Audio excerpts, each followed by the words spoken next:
But Onward, it's not just a random title dreamt up by your publisher to try and get you to #1.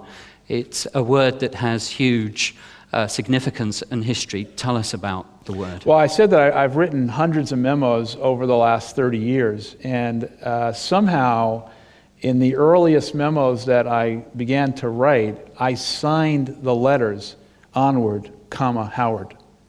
And I can't remember exactly what prompted that word in the mid-'80s, but it certainly became a signature component to the memos I've written. And it was a fitting, I think, way in which to tell the story. It's also a word about progress and looking forward. And I think what I've tried to frame in the book is the following, is that any company, small or large, consumer or otherwise, that is going to embrace the status quo as an operating principle, I think is just going to be dead. And the book really is about transforming the company during the worst financial crisis, but also admitting self-induced mistakes. But it's also an understanding of the importance of the company recapturing its entrepreneurial DNA. And specifically what I would say is that we're living at a time where there's such significant changes to consumer behavior. And as a result of that, the need for constant innovation and pushing forward has never been greater than it is today. And every company, I think, must have the ability and the discipline to really be curious and look around the corners to see things and anticipate things that other people don't see. But that's not enough. You must then have the courage to go after those things. Not bet the company on them, but execute the kind of courage that says we are going to take a big swing. When we were on this magical carpet ride and everything was great, we had convinced ourselves that we were innovating. And we were convinced ourselves because things were working so well. But the truth was we were not innovating. We were creating line extensions. And line extensions is not innovation.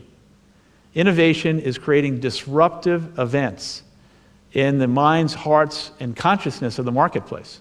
Disruptive events that have value. Whether it's what Apple has done, there's so many examples of people who have created innovative products and services in the marketplace. Now, a great example of that is that we discovered a $24 billion category within coffee that had not had any innovation for 50 years and dominated by one company. And this was the instant coffee business. Now, when we said internally that we were going to go into the instant coffee business, you would have thought that we were, literally selling our soul to the devil. Because people assumed right away that we would do it the way it had been done before. And the truth was, we were never going to get into the instant coffee business unless we could crack the code and literally replicate the taste of a Starbucks brewed cup of coffee in an instant form.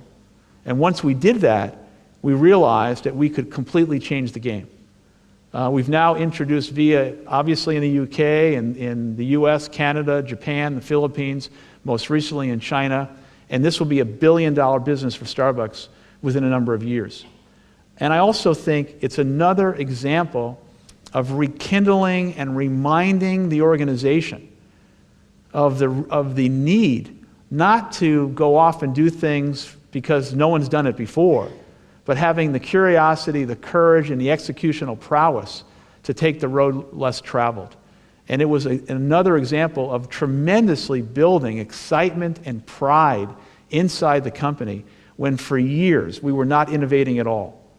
And so, I go back to saying that you must have a pipeline of real innovation. You must challenge the status quo. And I would also say that innovation is not only consumer-facing initiatives. Innovation is the things that you can do internally that create value, excitement, and obviously attachment with your people.